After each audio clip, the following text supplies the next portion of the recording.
हुकूमत पीटीआई की 9 मई के 8 मुकदमात में जमानत पर पार्टी की जानिब से जश्न पर ताज्जुब और अफसोस का इजहार किया है। वफाकी वज़ीर इत्तलात अताउल्लाह तारहड़ कहते हैं, बानी 190 मिलियन केस में सजा याफ्ता हैं, जमानत की कोई हैसियत नहीं, वो बाहर नहीं आएंगे। पीटीआई नौसरबाजी कर रही है। वज़ीर मुमलिकत बराए कानून और इंसाफ बैरिस्टर अकील मलिक ने कहा है कि बानी पीटीआई को जमानत मिली है, लेकिन वो खुश फहमी में मुब्तला ना हो। जमानत का मतलब ये नहीं कि वो इल्ज़ामात से बरी हो गए हैं। मुकदमात का हतमी फैसला होना अभी बाकी है।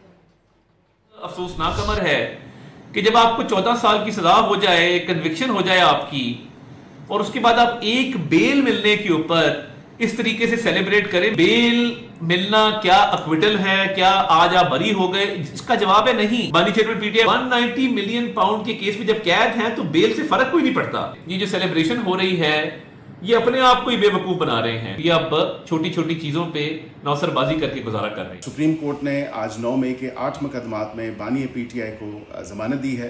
जमानत का मतलब ये हरगिज़ नहीं कि उनको इन मुकदमात से बरी कर दिया गया है। अभी इन केसेस का जो ट्रायल है वो स्टिल ऑन गोइंग है और वो ट्रायल जारी है। अभी कोई फाइनल हतमी जो एक फ़ैसला है या जजमेंट है वो नहीं आया। अभी फ़िलवक़्त वो एक मुजरिम है और सज़ा याफ्ता मुजरिम है, जो कि दीगर केसेस में, जिस तरह के 190 मिलियन पाउंड का केस हो गया या दीगर केसेस हो गए जिनमें उनको सज़ा हुई है, वो अडयाला जेल में अभी अपनी सज़ा भुगत रहे हैं।